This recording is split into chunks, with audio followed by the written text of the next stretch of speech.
우리가 별짓을 해도 안 되죠. 하늘 문이 열리면 한순간에 모든 역사가 일어나는 것입니다. 오늘 사도행전 2장의 이 말씀은 하늘이 열린 것입니다. 하늘이 열렸어요.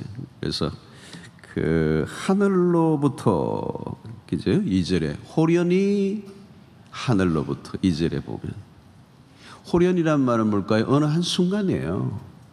호련히. 그동안은 아무 일도 일어나지 않은 것 같은데 호련히 갑자기 벼랑간 한순간에 단번에 아주 그냥 임한 거예요. 그리고 여기 보니까 하늘로부터예요. 하늘로부터. 이게 비밀이죠.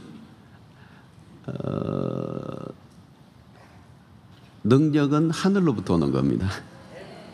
내가 하는 게 아니고, 내가 기도 많이 한다고 오는 것도 아니에요. 예. 어떤 사람은요, 교회 온 날부터 그냥 하늘이 열려버려요. 불을 받아버려요. 오는 날부터 뒤집어져 오는 사람들 많이 봤어요, 저는. 그게 뭐예요, 그게? 하나님이 하시는 거예요. 물론 우리는 기도해야죠. 기도해야죠. 언제 임할지 모르니까 계속 기도해야 돼. 임할 때까지 기도해야 돼. 근데 문제는 하늘로부터. 그러니까 오늘 하늘이 열린 겁니다. 자, 그래서 오늘 우리가 잘 아는 메시지를 여러분들에게 전하는 거예요. 복음서와 사도행전의 차이. 복음서의 마태, 마가, 누가, 요한복음에 써 나오는 제자와 사도행전의 제자는 완전히 다른 거예요. 완전히 달라요. 복음서는 예수님의 행적이 주제죠. 사도들은, 복음서 안에 있는 사도들은 아직 숙성이 안 됐습니다. 준비 단계. 그러니까 뭐가 많습니까? 실수와 해프닝이 많습니다. 주님의 제자이지만 타이틀은 제자인데 제자처럼 살 수 있는 수준이 안 돼요, 아직. 예. 그 결정적인 게 뭔가 하면 주님의 말씀을 온전히 이해를 못했습니다. 주님의 하신 말씀을 곁에서 들었지만 주님의 말씀을 이해를 못했어요. 왜 그런지 아세요? 하늘이 안 열렸어요. 그러면 주님의 말씀을 이해 못했다는 말은 주님의 제자가 아니라는 얘기예요. 여러분 다 같이 교회를 나와도 하늘이 열리고, 하늘이 열리는 게 그냥 열린 게 아니에요. 하늘의 계시가 이제 임하는 역사가 있는데, 그게 아니면 몰라요. 모르니까 못하는 거예요. 알면 그렇게 안 해요. 모르기 때문에. 주님의 말씀을 온전히 이해하지 못했기 때문에 어떤 일이 일어났습니까? 결국은 결정적인 순간에 예수님을 부인하고 그리고 도망가고 맙니다. 여러분, 이게 주님의 말씀을 온전히 이해한다는 것은 굉장히 중요한 얘기입니다. 결국은 무슨 얘기냐면 진리의 싸움입니다. 왜 도망을 갑니까? 진리를 주님의 곁에서 천국의 비밀을 들었는데 그 천국의 비밀을 모르니까. 예수님의 설교는 전부 다 천국에 대한 얘기예요. 하늘에 대한 얘기예요. 근데 땅의 사람이 하늘의 얘기를 알아들을 수가 있어요. 그러니까 늘 딴소리를 해요. 늘 딴소리를 해요. 여러분 지금도 땅의 문제를 해결하기 위해서 성경을 들여다봐요. 해결이 안 돼요. 성경이 안 보이게 돼 있어요. 온전히 이해 못합니다. 자기 문제 해결하기 위해서 성경을 들여다보라고요. 온전히 이해 못한다. 하늘이 열리고 하늘을 이해하고 나면 땅의 문제가 확 보이지. 땅의 문제 해결하려고 땅의 문제가 해결되는 게 아닙니다.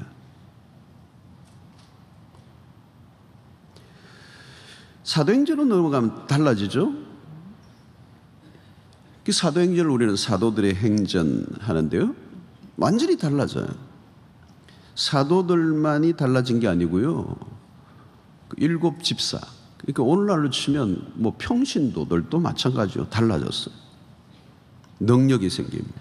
빌립 집사 같은 사람은 기적을 행하기도 하고, 스데반 집사는 생명을 바치죠. 설교하다가 돌에 맞아 죽는데 생명을 바칠 정도로 자기에 바친다는 말은 내가 가지고 있는 이 진리가 생명과 맞바꿀 만한 것이다라고 하는 깨달았던 얘기다. 아무나 생명 못 바치잖아요. 그러니까 자기가 전하는 이 진리는 내 생명을 포기하면서까지도 지킬 만한, 그게 가슴을 관통한 거란 말이에요. 이게 달라졌어요. 완전히 달라졌어요. 스데반 집사의 설교도 명설교입니다. 성경을 통달하고 있는 겁니다. 진리를 깨친다는 거예요. 하늘이 열리면 진리를 깨치는 일이 일어나는데, 진리를 깨쳐야 진리를 위해 살 수가 있어요. 그게 이게 놀라운. 그러니까 복음서와 사도행전의 차이는 큽니다. 신자도 오늘 두 종류의 부류입니다. 복음서에 아직 머물러 있는 신자가 있어요. 다 배워요. 다 배우고 아는 것 같고 무슨 세미나 통독도 하고 다 해요. 그런데 아직도 복음서에 머물러 있는 거예요. 아직 숙성이 안 돼서, 진리가 내 안에 분화가 일어나지 않아서, 폭발이 안 돼서. 사도행전으로 진입한 신자가 있습니다. 이 복음서 안에 있는 신자들은 아직 배움의 단계입니다. 온전한 지식이 아닙니다. 제자로의 능력이 없습니다. 아직 진리에 대한 분별력이 생기지 않았습니다. 그래서 늘 시험에 들고 상처받고 원망하고 그러는 거죠. 누가 더 크냐, 누가 더 인정을 받느냐, 이 세상적이고 육체적인 일을 아직도 쫓고 있는 거죠. 복음서의 제자들의 모습은 한마디로 사고를 안 치면 다행인 수준입니다. 사역을 하지 않는 게 아니에요. 열심도 냅니다. 그 정도면 대단한 열심입니다. 그러나 언젠가는 주님을 떠날 수도 있는 수준입니다. 복음서에 나타난 제자들과 사도행전의 제자들은 너무 다릅니다. 복음서의 제자들은 인류 최고의 스승이신 예수님의 말씀을 곁에서 직접 듣고 배운 사람들이에요. 이기훈 목사는 게임도 안 되는, 죄송합니다. 제 얘기를 해가지고. 그러니까 말도 안 되는 인류 최고의 스승이신 예수님의 바로 곁에서 하나님의 말씀을 듣고 기적도 그 앞에서 보고 별 볼 걸 다 했단 말이에요. 안 변했어요. 좋은 영적 지도자가 곁에서 가까이 있다고 배우고 영향을 받느냐? 다 안 받아요. 우리 원로 목사님도 영적인 거인이신데 곁에 있다고 다 배우나요? 안 배워요. 영향을 받나요? 하나도 안 받을 수 있어요. 신기하죠?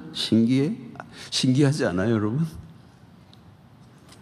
아무리 기적을 보아도, 눈앞에서 벌어져도 소용없어요. 여러분, 오늘 이 아침 질문을 하셔야 됩니다. 나는 복음서 안에 머물러 있는가? 나는 사도행전으로 넘어간 신자인가? 이거를 질문을 하셔야 돼요. 같은 교회를 다녀도 다른 사람들, 직분이나 신앙의 경력이 아닙니다.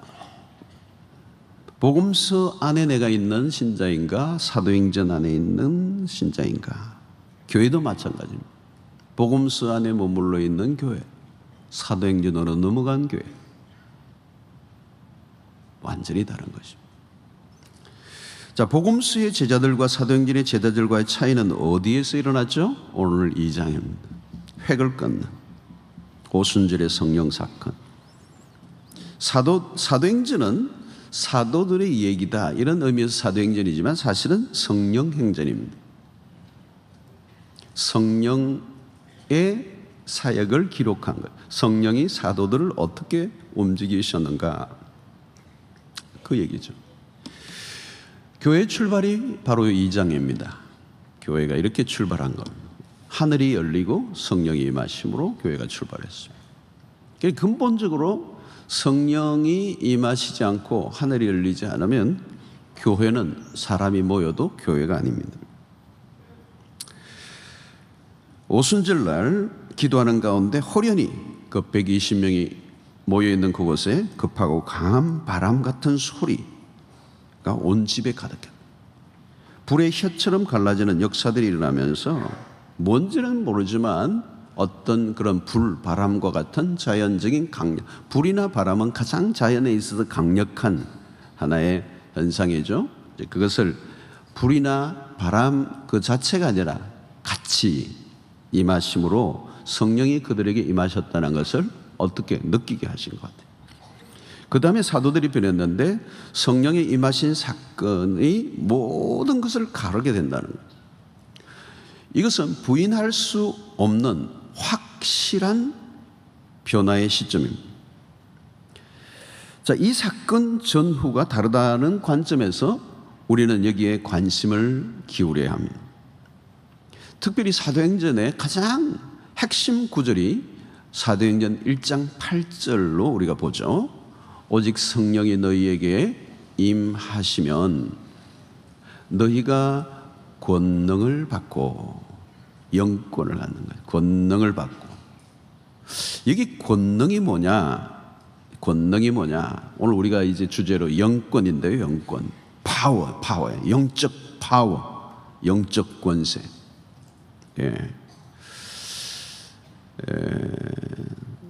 이게 이제 자동차로 치면은 멋있는 세단이고 기름도 꽉 찼는데 엔진에 이 시동을 걸어야 이게 차가 되는 거잖아요.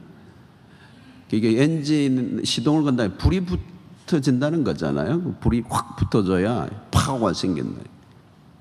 그때 시작이 되는 겁니다. 시작. 아무리 멋있어도 뭐 다 해놔도 소용없어. 엔진에 시동을 걸어야.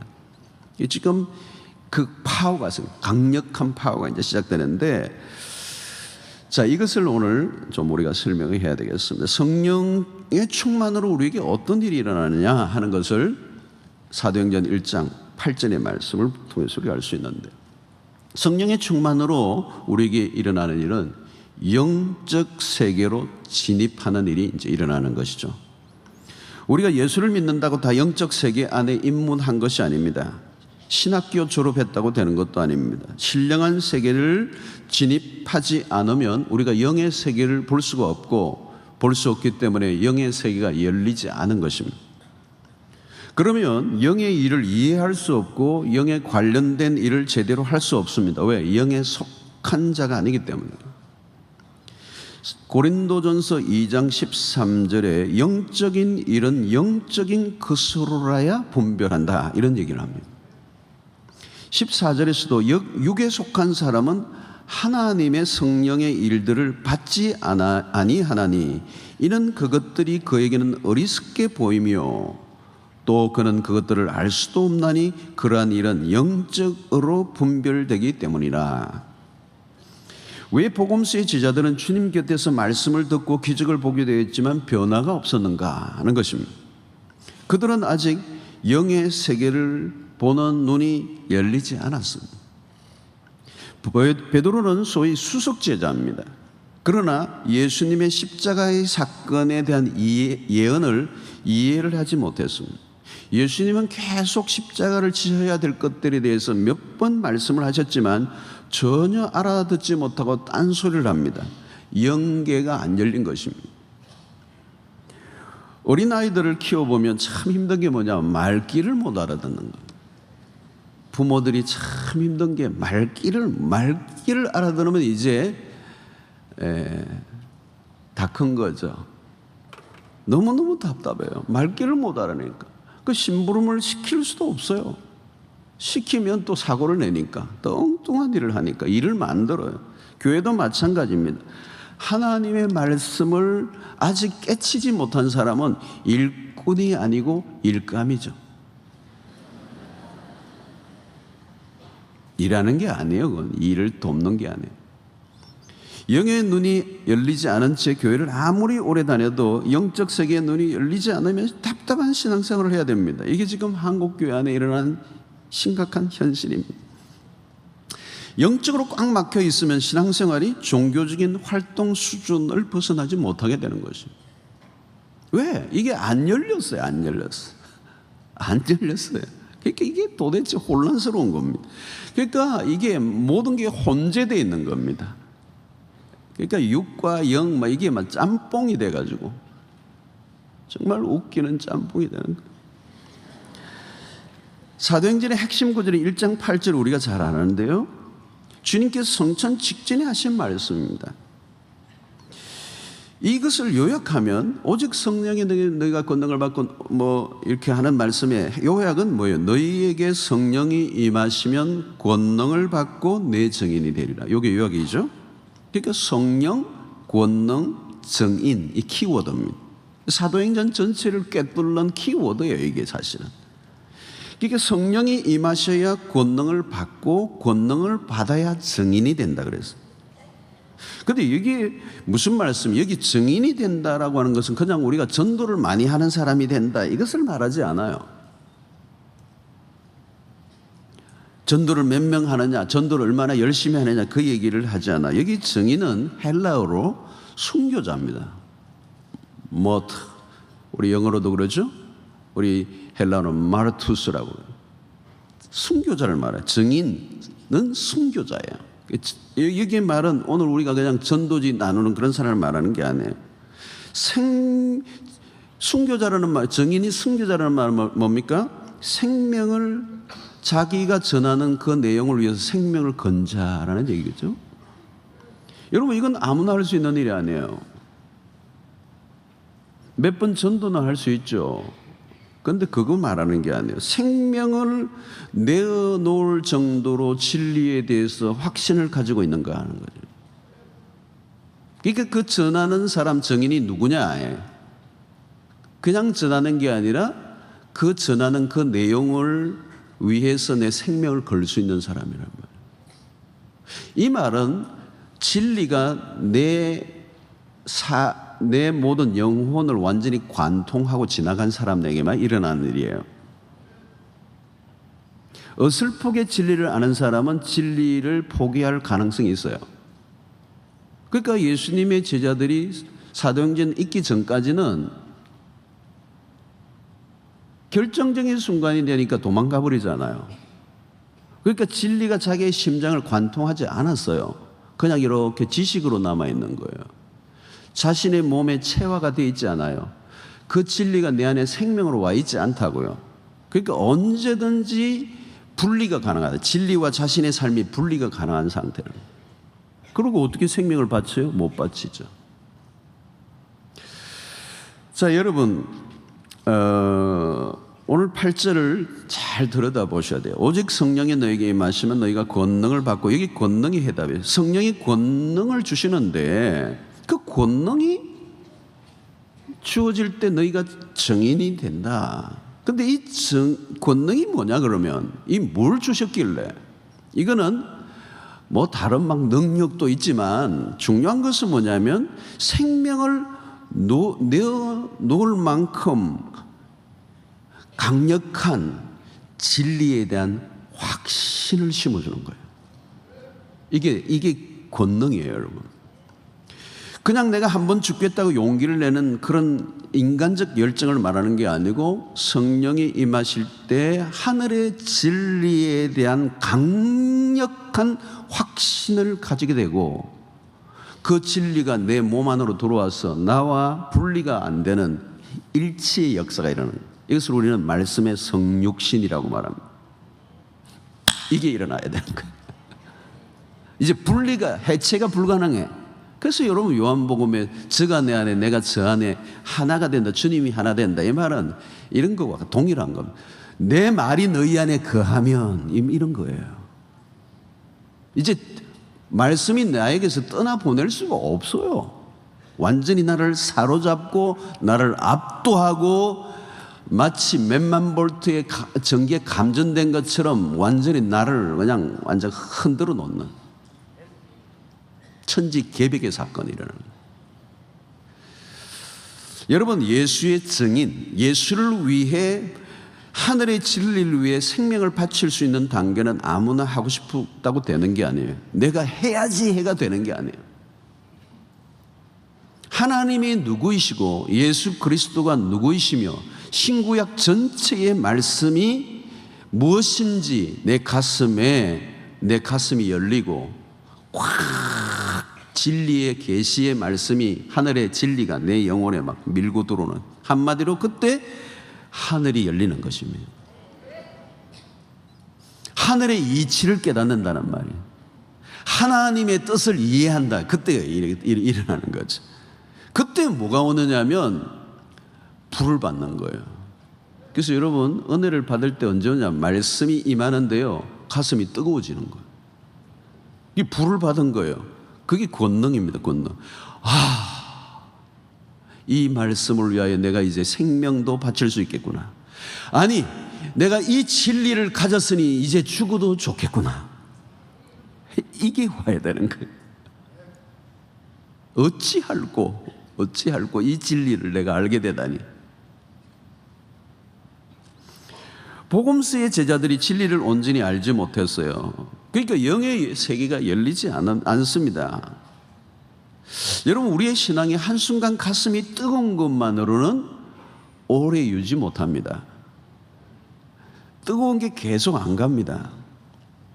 여러분, 교회를 다니고 성경을 읽지만 하늘의 이치를 깨닫고 신구약 성경이 관통이 되고 하나님의 말씀이 내 영혼에 전율을 하며 밀고 들어오는 경험을 해야 되는 것이죠. 그게 누가 하시느냐면 하늘이 열리고 성령이 임하실 때 일어나는 거예요. 성령이 막 충만히 임하니까 막 가슴이 뜨거워지고 그걸로 끝나는 그거 안 돼요. 하늘의 진리가 내 안에,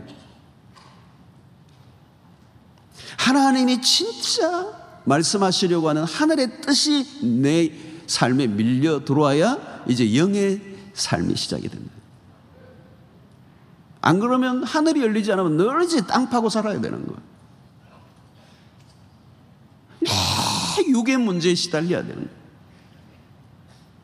뭐 고난이 막 죽겠다 그러는데, 여러분, 하늘의 뜻이 열려 있는 사람은요, 고난이 오든 문제가 생기든 그 하늘의 뜻을 알고 그 고난을 바라보니까 승리를 한단 말이에요. 성경의 인물들이 다 그런 거예요.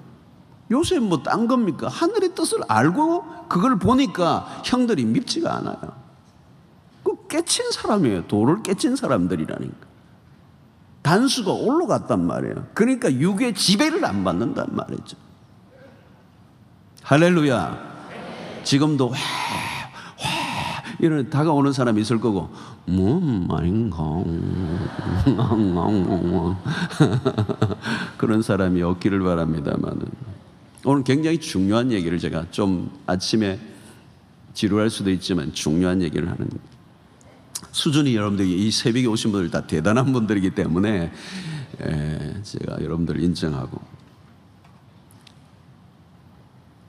그러니까 여러분, 성경을 읽어도 내 마음에 위로가 되는 말씀, 나 너무 힘들어요. 내 꿍숭꿍숭 하는 사람들은 성경이 안 열려요.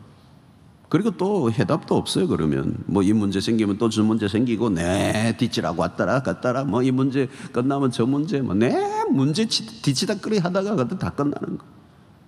기도를 해도 하늘이 열리고 나면 해석이 달라지고, 계안수술이 일어나요. 계안수술. 계안이 되어야 돼. 눈이 열려야 돼. 계안이 되어야 영안이 열려. 영안이 열리면 영의 세계가 육의 세계보다 더 환하게 보인다는 거 아니겠어요?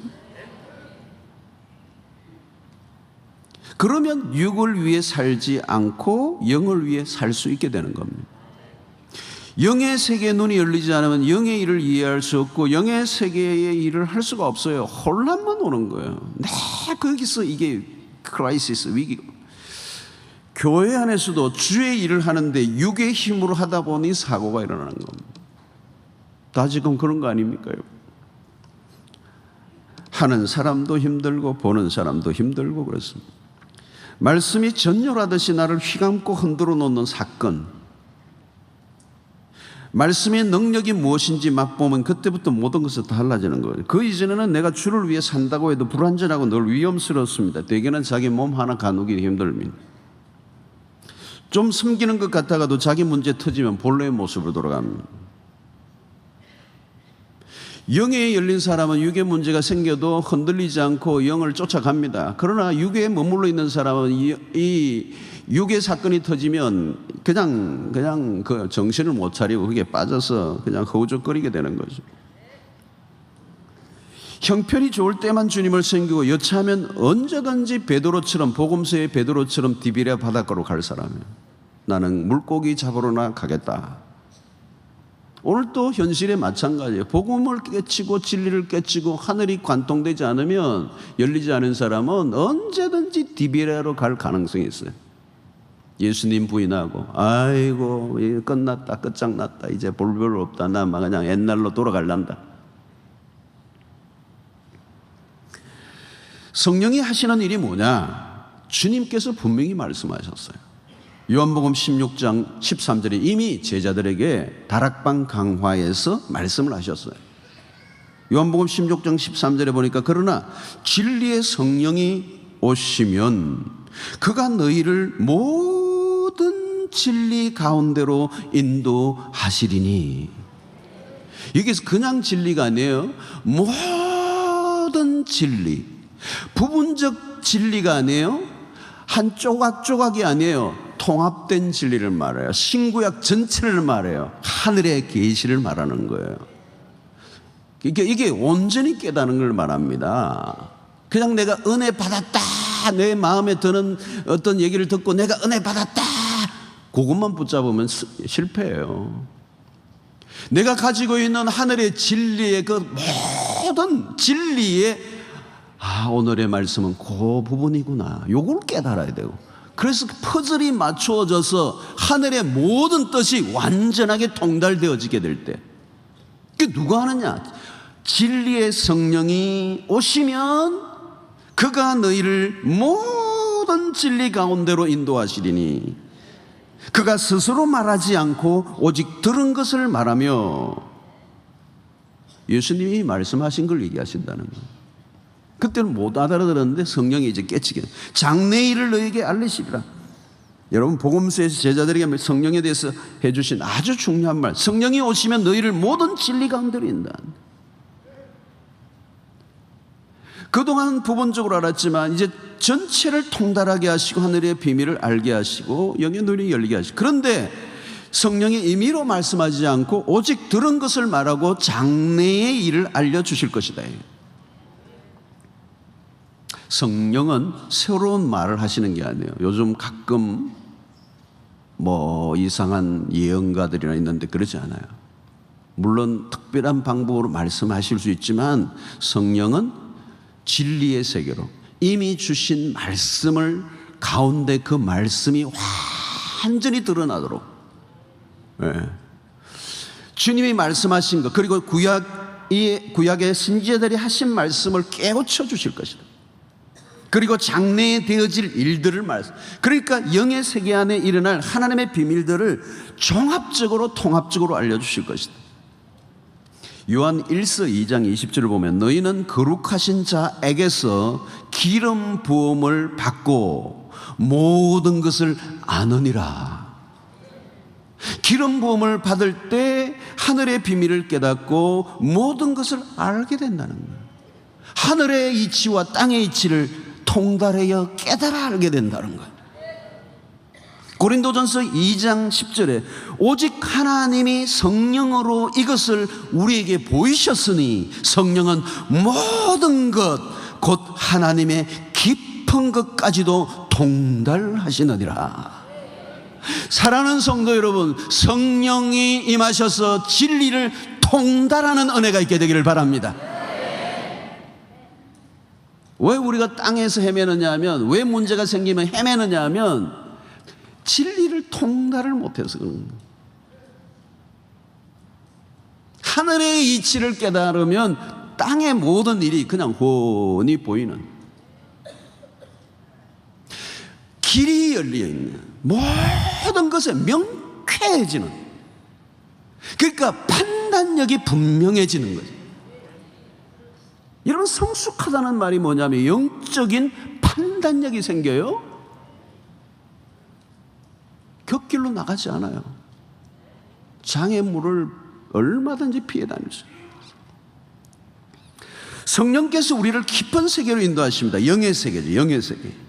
하늘의 비밀을 알려준다는 거예요. 이게 전혀 새로운 게 아니라 성령께서 우리에게 임하실 때 하늘에 이미 알려주신 그 진리, 이 말씀들을 그냥 불을 비춰주는 거예요. 마치 컴컴한데 책을 읽는데 잘 안 보여요. 그래서 헷갈려가지고 뭐 아비지, 아바바 뭐 이상하게 안 보인단 말이에요. 근데 막 그냥 불이 확 켜지는 거예요. 그냥 너무 잘 보여. 더듬거렸는데 이제. 그래서 고린도전서 2장 12절 우리가 세상의 영을 받지 아니하고 오직 하나님으로부터 온 영을 받았으니 이로 하여금 하나님께서 우리에게 은혜로 주신 것들을 알게 하려 하십니다. 여러분, 성령이 우리에게 임하실 때 비로소 하나님이 우리에게 주신 은혜가 무엇인지를 알게 된다는, 그전에는 알 수가 없어요. 은혜가 뭔지, 뭐가 은혜인지, 진짜 은혜가 뭔지. 왜 성령께서 우리에게 하나님의 깊은 계시를 보여주실까요? 왜 우리에게 주신 은혜를 알게 하실까요? 왜 진리를 통달하게 하실까요? 진리를 진리로 온전히 깨닫지 못하면 능력 있는 삶을 살 수 없기 때문에, 말씀을 통해 하늘의 비밀을 온전히 깨치면 능력이 그 말씀으로 인하여 일어나게 되는 거예요. 영권의 원천은 여러분 진리에 있습니다. 진리. 여러분, 우리가 믿음 앞부분에 우리가 어제도 믿음에 대한 얘기를 했어요. 그 믿음이 어디로부터? 진리에서 오는 거예요.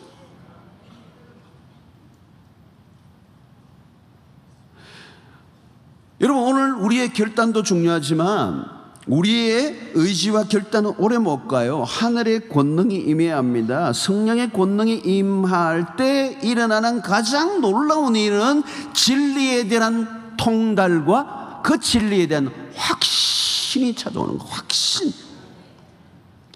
그래서 그 진리에 내 생명을 거니까 순교자가 되고 생명도 바칠 수 있는 거예요. 여러분, 전에도 제가 설교 때 얘기했지만 생명을 걸 정도의 것을 발견했으면요, 이미 멋진 인생이에요. 멋진 인생. 그것처럼 멋진 게 없어요. 다 왜 빌빌거리고 사는가 하면 많은 사람들이 그걸 못 깨달았어요. 아이고, 이놈은 직장 언제 그만두나? 아이고, 내가 이 일 내가 해야 되나? 막 그냥 힘든 인생길 그런 거. 아무리 힘든 일이라도 그 일에 대한 하늘의 계시를 받으면 여러분 신이 나요. 이게 내가 생명을 바칠 만한 귀중한 일이야. 이게 꽂히면 이제 그게 그 역사가 일어나죠. 진리의 싸움이에요. 진리의 싸움. 이 진리가 여러분 우리에게 성령이 오시면 그 성령이 하시는 일은 뭐예요? 진리에 대한 통달, 진리에 대한 확신이 오는 거예요. 이 진리 위에서 내가 살고 이 진리 위에 생명을 걸고 이 진리 위에서 내가 싸워야 되겠다. 여러분, 성령이 오시면 그런 일이 나요. 그래서 성령의 역사는요, 딴 게 아니에요.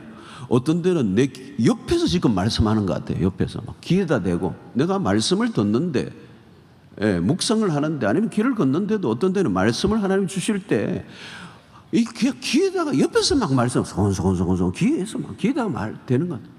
보면 안 계시는데 말하는 것 같아요. 너무 확실하게 하나님의 말씀을 부어주셔. 어떤 때는 내 속에 가슴에 막 불이 되어 있어요. 그 말씀이 활활 계속 타오르는 거. 그 말씀이 사라지지가 않아. 그냥 계속 그 말씀이 나의 가슴을 뛰게 하는 거예요. 그 진리가 나를 흥분하게 만든, 그 진리 안에서 생명이 나오는 거죠. 여러분, 성령의 은혜가 임함으로 하나님의 말씀이 내 안에 풀어지는 역사가 있을 때 능력이 나타나는 거예요. 말씀이 생명이 되는 역사가 일어나는 거예요. 그래서 말씀의 눈을 뜨면 영의 세계로 들어가게 되는 것입니다. 영의 세계를 보는 눈이 열려야 육의 세계를 다스리고 육의 세계를 다스려야 주의 일을 할 수가 있는 것입니다. 진리가 우리를 붙들어 주어야 강력한 삶을 살 수가 있는 겁니다. 생명을 걸 만한 진리에 대한 확신이 온 몸을 사로잡고 전율하듯이 나를 밀고 들어오면 어떤 환난과 죽음의 위협이 와도 생명을 거는 용기가 일어나게 되는 것입니다. 할렐루야. 여러분, 이 진리의 세계 안으로 들어가면요, 거짓과 진리가 명확하게 드러나게 됩니다. 여러분, 어떻게 해서 우리가 악과 싸울 수가 있습니까? 악한 진리가 아닌 것에 어떻게 생명을 걸 수가 있습니까? 분별력이 생기니까. 도무지 이것과 이것은 다르니까. 그러나 여러분, 우리가 눈이 열려지지 않으면요, 악한 세계 속에 들어가 있어도 악이 뭔지 분별을 할 수가 없어요. 몰라. 영적 분별력을 갖고 있지 않으면 내가 악한 일을 하고 있는지도 몰라요. 그런 일들이 일어나는 거죠. 여러분, 바울은 사도행전 20장 24절에 내가 달려갈 길과 주 예수께 받은 사명 곧 하나님의 은혜의 복음을 증언하는 일을 마치지 않으면 나의 생명조차 조금도 귀한 것으로 여기지 않겠다. 이 얼마나 놀라운 일입니까? 성령이 임하시면 성경의 말씀을 귀로 듣는 게 아니라 하늘의 지혜로 깨닫게 되는 것입니다. 하늘의 신령한 뜻을 알면 알수록 가슴에 불이 붙고 생명을 바칠 만한 열정이 일어납니다. 그때 하늘의 권세가 임하죠. 열매가 맺히죠. 그때부터 예수의 제자가 되고 그때부터 하나님이 쓰시기를 시작하는 것입니다. 왜? 말귀를 알아들으니까 글을 쓸 수밖에 없는 거죠. 여러분, 우리 자녀들도 심부름이 여러 명이지만 말귀를 못 알아듣는 애에게 심부름 시키겠어요? 말귀 잘 알아듣는 애에게 하면 그냥 갔다 오고 딱 제대로 하는데, 말귀 못 알아듣는 애는 한참 30분 설명해도 나중에 엉뚱한 거 가져오고. 쓸 수가 없어요. 쓸 수가 없어. 일을 치는데 내가 내 일을 하는지 내가 하나님의 일을 하는지 구분이 안 돼요. 진리의 싸움이, 진리로 무장된 사람이 세상을 바꿀 수가 있어. 하늘의 비밀을 알아야 하나님의 일꾼이 됩니다. 영의 세계를 아는 사람이 세상을 이길 수가 있는 것입니다. 내가 말씀을 온전히 깨닫고 전하면 그때 생명의 역사가 일어납니다. 내가 어떤 사람에게 말씀을 한마디 해주었는데 그 비실비실된 사람이 벌떡 일어나는 일들이 일어나고 그 말씀의 역사와 능력이 우리의 삶 속에 나뿐만 아니라 내 주변에서도 실제적으로 일어나는 것을 경험하게 되는 것입니다. 아, 이게 말씀이구나, 말씀의 능력이 있구나. 그 말씀을 한마디 해줬는데 그 사람이 인생의 빛을 찾고 인생의 문제가 해결되고 이런 역사가 일어나는 것입니다. 하늘의 이치를 깨닫고 나면 그 다음 내가 왜 사는지를 알게 되고 내가 왜 어디에 생명을 바쳐야 되는 줄 알게 되는, 그때 비로소 제자가 되는 것입니다. 하늘이 열리는 은혜가 있게 되기를 바랍니다. 진리가 여러분들에게 깨쳐지는 역사가 있게 되기를 바랍니다. 말씀에 통합된 그 진리가 온전히 깨달아져서 그 진리에 대해서 생명을 걸 만큼 강력한 확신이 여러분들에게 있게 되기를 바라고, 그 진리와 내가 분리될 수 없는 하나 되는 역사가 일어날 때 진리가 내 삶을 이끌어가는 역사가 있게 될 줄로 믿습니다. 두 번째, 성령이 임하시면 어떤 일이 일어나는가? 내가 가지고 있는 것에 극대화가 일어나요. 맥시마이즈. 모든 것에 맥시마이즈, 배가 되는 역사가 일어나요. 일종의 증폭 현상입니다. 갑자기 모든 것에 시너지가 일어나고 활성화가 되는 거예요. 그동안은 플러스 마이너스 게임이었다면 성령이 임하시면 곱하기로 가는 거예요. 베드로 보세요. 그에게 은사가 없었던 게 아니고 있었어요. 그런데 그게 성령이 임하시자 드러나기 시작하는데 이게 막 역사가 일어나는 거예요. 전에는 그냥 지나갔던 자리에 날 때부터 일어나지 못한 사람을 나사렛 예수 그리스도 이름으로 이렇게 세웠습니다. 이게 영적 권세가 나타나는 거죠. 여러분, 성경 지식도 폭발해버렸어요. 사도행전 3장과 4장에 보면 베드로 설교를 보면요, 성경 관통하고 있어요. 구약에서부터 쫙 끌고 오면서 설교를 명쾌하게 합니다. 이게 보통 학문 없는 범인으로 알았다가 뭐 이런 얘기를 하잖아요. 가방끈이 상당히 짧았는데 대단한 역사가 일어나요. 성령이 임하시니까 지식의 세계에, 지혜의 세계에 문이 열려버린 거예요. 그러니까 설교가 보통 설교가 아닙니다. 당시 제도권 사람들, 성경을 안다는 사람들을 막 그냥 꼼짝 못하게 압도를 해버린 거죠. 사역의 열매가 갑자기 급격하게 늘어납니다. 복음서에서는 열매가 없어요. 뭐 열매가 있나요? 아무것도 없어요. 3년 동안 죽도록 따라다니는데 아무 열매 없는데 이 막 성령이 임하시자 설교하니까 하루에 3,000명이 주께로 돌아오는 역사가 일어났어요. 와, 대단한 일이 일어난 거죠. 이건 뭐예요? 순전히 베드로의 실력이 아니라 성령의 역사. 완전히 판도가 달라요. 어떻게 이렇게 변할 수가 있습니까? 희미한 변화가 현격한 변화에 가히 폭발적인 거예요. 그냥 딱총 폭발이 아니고 메가톤급 폭발이 일어난 거예요. 모든 것을 뒤집어 놓았어요.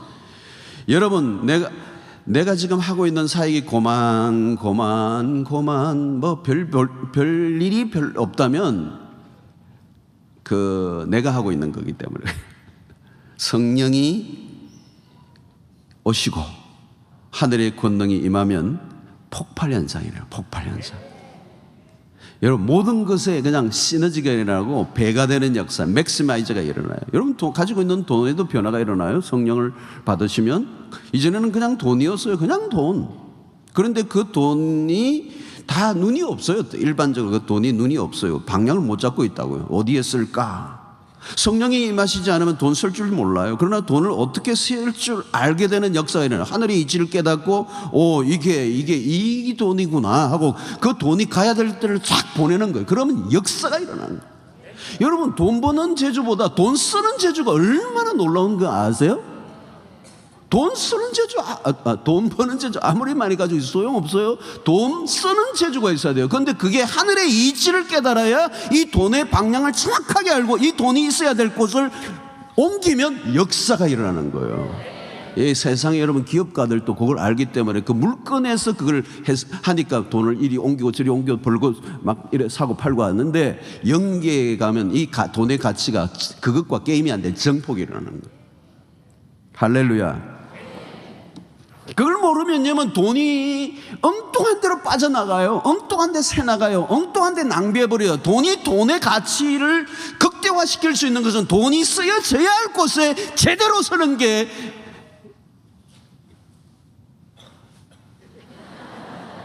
결론은 여러분들이 아실 거고.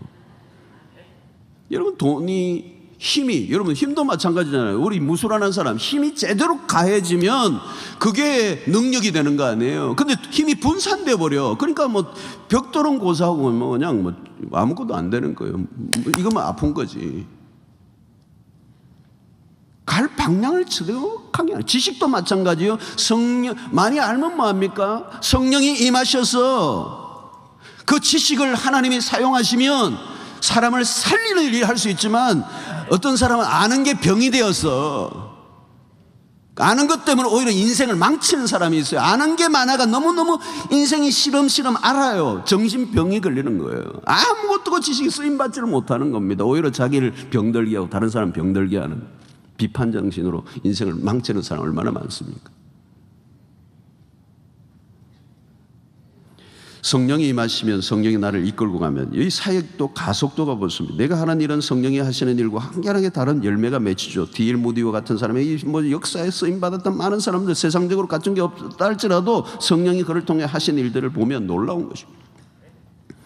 우리가 가진 게 중요하지 않고 성령이 임하셔야 됩니다. 이 이야기는 기가 따갑도록 들어서 감동도 안 될지 모르겠어요. 그러나 이것을 무시하고 비껴가면 길이 없습니다. 아무 일도 일어날 수가 없습니다. 성령이 임하시면 폭발력이 일어납니다. 카리스마가 생깁니다. 천재성이 발휘됩니다. 이전에 묻혀있던 것들이 다 드러나기 시작합니다. 영감이 막 떠오릅니다. 머리가 맑아지고 판단력, 통찰력, 이해력, 결정력 다 좋아집니다. 모든 힘이 살아납니다. 무슨 일을 맡겨도 해냅니다. 뚜렷한 증거가 나타나요. 확실한 열매가 맺힌다. 교회 사역은 물론이고 세상에서도 재능이 발휘됩니다. 무엇을 하든지 금방 가속도가 붙고 분위기가 살아납니다. 성령이 임하시면 확연하게 다른 역사가 일어나게 되어 있는 것입니다. 우리 공부하는 학생에게도 마찬가지예요. 성령이 임하시면, 어노인팅이 있으면 학습의 효과가 배가 됩니다.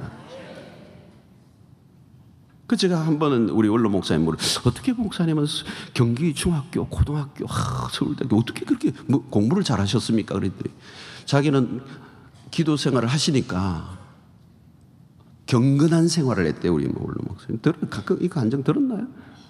근데 머리가 너무 맑아가지고 마치 시냇물이, 맑은 시냇물이 졸졸졸졸졸졸 흐르는 것 같아요. 이 안에서 막 흙탕물이 막 흐르고 이러면은 안 좋은 거 게임하고 안 좋은 막 동영상 보고 하면 막 흙탕물이 흘러가지고 막 들어갔다가도 막 다 섞여가지고 뭐가 뭔지 모르잖아요. 근데 맑은 물이 졸졸졸졸 머리에서 흐르는 것 같아요. 그 보면 그냥 그대로 사진 찍히듯이. 할렐루야. 은혜 생활을 하고 성령을 받고 어노인팅 성령이 역사하시면 지혜의 문이 열리는 거예요. 쓸데없는 걸 말 집어넣어 놓으니까 외운 게 안 외워지잖아요. 그 성령이 임하시니까 이게 학습 효과, 지혜와 지식의 문이 열리는 것이죠. 하나를 알면 열을 깨치는 역사가 일어나는 거예요. 카리스마가 일어나요. 주변의 사람들이 막 그 주변에 몰리기 시작하고 리더십이 자연스럽게 발휘가 되는 거예요. 내가 뭐 리더가 하겠다 해가지고 리더가 되는 게 아니에요. 사람이 따라줘야 리더가 되지. 어떤 사람은 혼자가 열심히 갔는데 아무도 안 따라오대. 그게 산책이라고 그러는 거예요. 산책.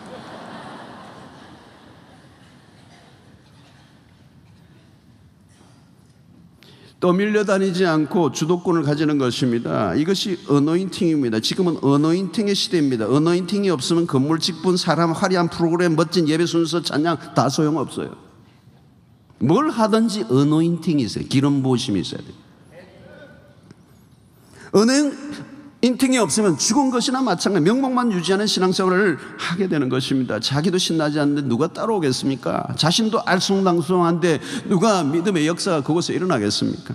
설교의 내용이 좋아야 하지만 설교 내용만으로 안 됩니다. 아무리 준비를 하고 멋있는 내용을 가지고 있어도 사람이 안 변하는 일들이 일어난다면 그건 어노인팅이 없는 설교입니다.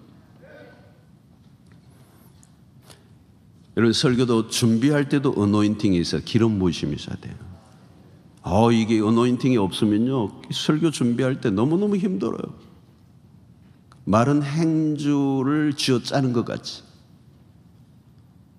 기름 부으심이 있어요. 전할 때도 기름 부으심이 있어요. 기름 부으심을 받으면요, 사업을 해도 기가 막힌 아이디어가 떠올라요. 머리가 맑으니까. 기름 부으심을 받으면 교사를 하더라도 아이들을 사로잡는 뭐가 있어요. 그러니까 아이들 가르치는데 자꾸 떠들면 막 애들 혼내지 말고 자기를 혼내야 돼.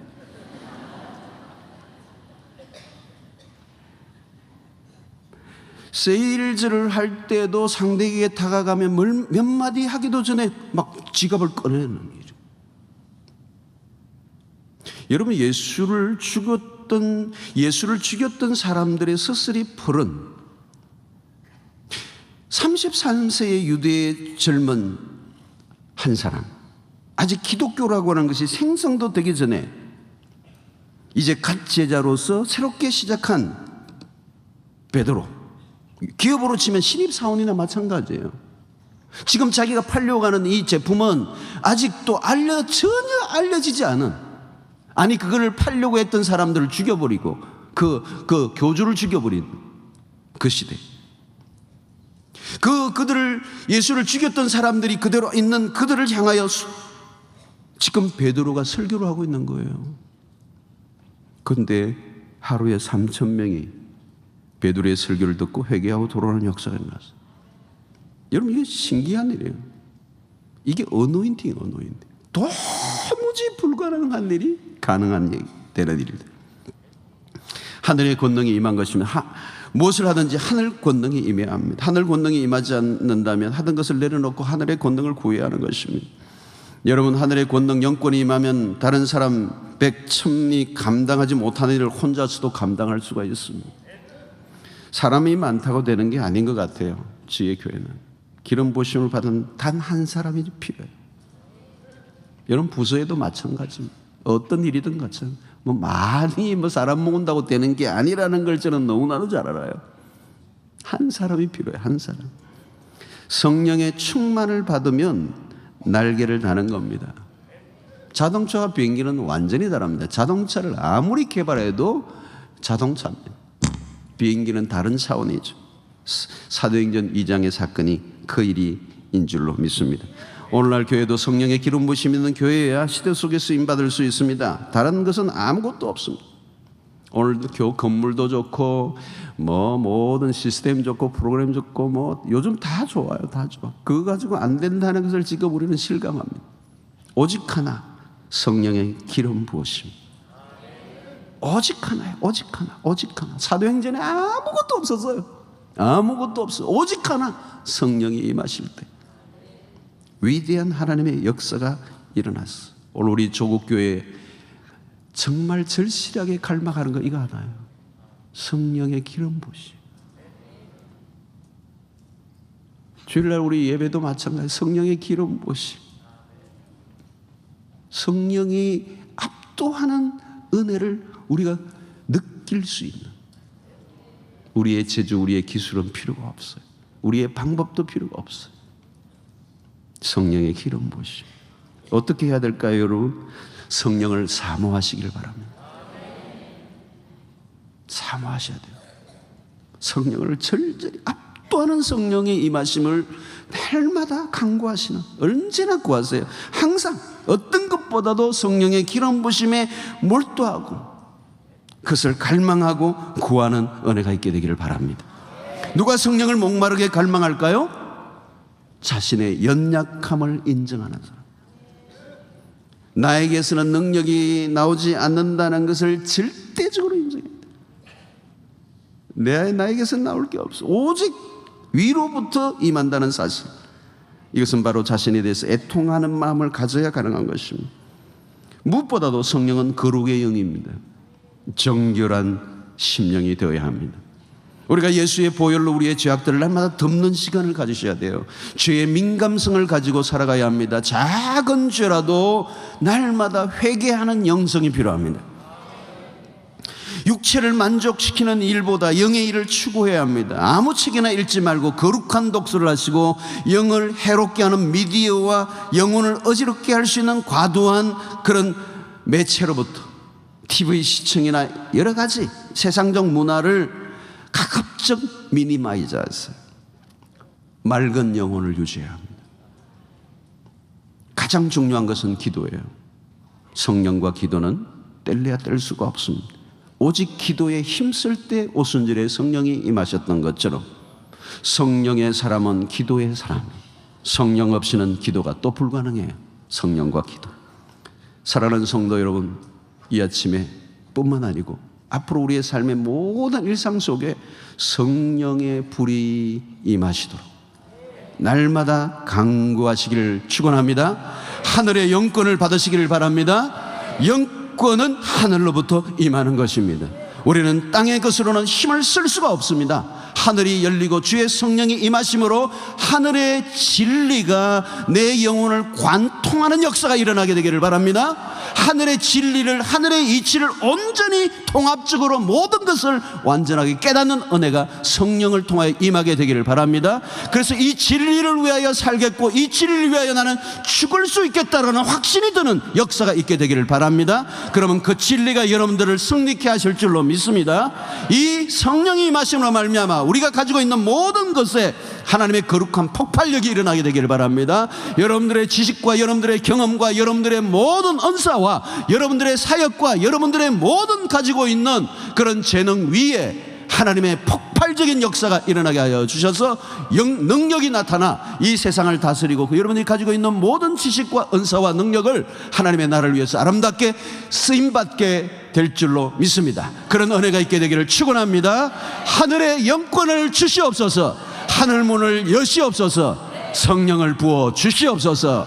그러면 오늘 호련히 하늘이 열리고 위대한 역사가 우리 가운데 일어나게 될 줄로 믿습니다.